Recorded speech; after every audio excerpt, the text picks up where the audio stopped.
How's it going, everyone? Today I'm going to show you how to replace your front axle on the 99 to 2006 Chevy Silverado and GMC Sierra. And now we can lift our truck up and use proper jack stands for safety. And now we'll finish removing the lug nuts, remove the tire, and we'll get into the job.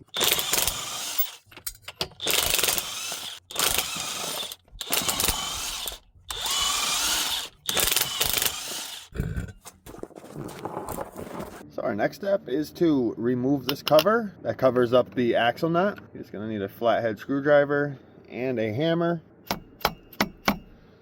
And just work it around. This one's pretty easy. Someone siliconed it in. But if it doesn't come off easy, just keep working around in different areas and the cap will eventually pop off. So now we can remove the axle nut. To do so, you're going to need a 36mm socket. And I recommend a high-powered impact driver. As you can see, that came off pretty easy with this tool. If you're doing these types of jobs all the time, I recommend you pick one of these up. I'll make sure I link these tools down in the video description. And there is a washer that we need to remove. So once you get your nut off, you'll notice your tie rod does not just pull out. You're going to need a hammer and you're going to need to smack right here in this area until it comes loose. In my case, I'm using a 10-pound sledgehammer.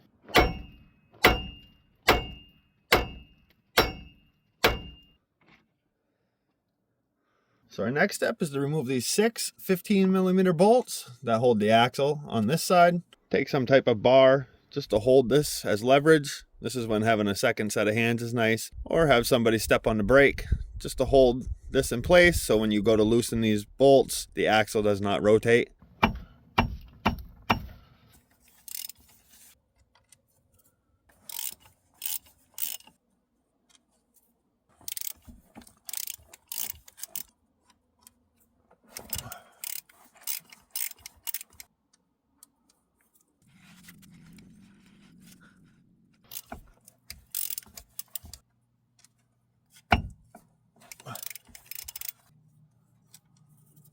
So now this last part's pretty easy. You're just going to take a flathead and go in between the axle and the other part that it mounts to, and just tap it with a hammer until it breaks loose.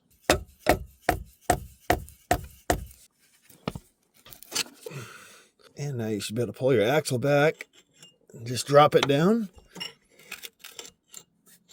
and pull the rest of the axle out. So you just got to get by the sway bar link, and to do that, just lift this part of your axle up. Give you a little more room by the shock, and just work it out. And there's our axle. Before we install our new axle, you're going to want to clean this area up where the axle sits in, as well as where it mounts. You can just use some brake cleaner and a rag, and if you have any hard buildup, use a wire brush. And the reason we want to clean this up is so when we go to mount this and torque it down, the axle is sitting nice and flush. So just like how we took the old one out, we're going to reinstall the new one the same way. We'll try to keep this part of the axle up high, as well as try to line your spline up with the hole. All right. There, we got it past that. That can be kind of a pain to get by. You could take this all apart if you really wanted, so you don't have to try to get it by this, but I'm just trying to make it a little easier, less things to take apart for you guys. And before we insert the spline back into the wheel hub assembly, I'm going to add a little bit of anti-seize, just so if we ever need to replace this again, it comes out nice and easily. And now we can slide this back into the hub assembly.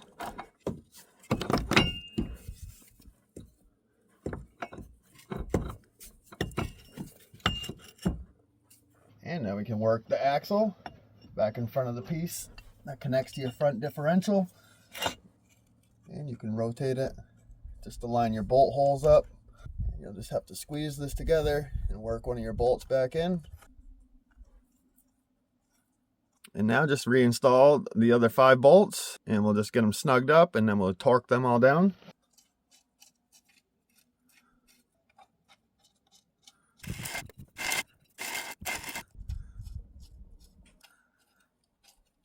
These 6 bolts get torqued to 58 foot-pounds.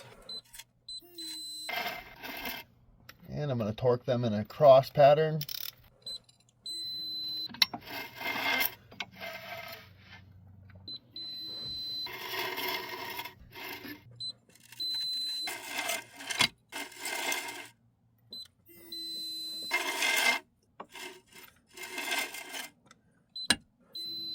Now reinstall your tie rod and screw your nut back on. The tie rod nut gets torqued to 37 foot-pounds. Put your washer back on, as well as your axle nut. And the axle nut gets torqued to 177 foot-pounds. And just place a bar in here where your studs are, just to prevent anything from spinning when you torque this down.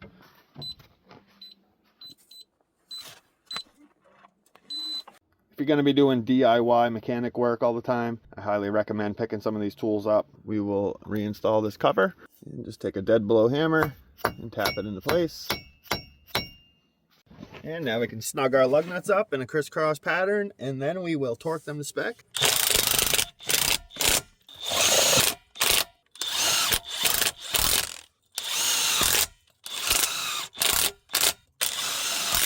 And before we torque these, we will lower the truck down and just torque your lugs to 120 foot-pounds. And once again, make sure you're doing a crisscross pattern.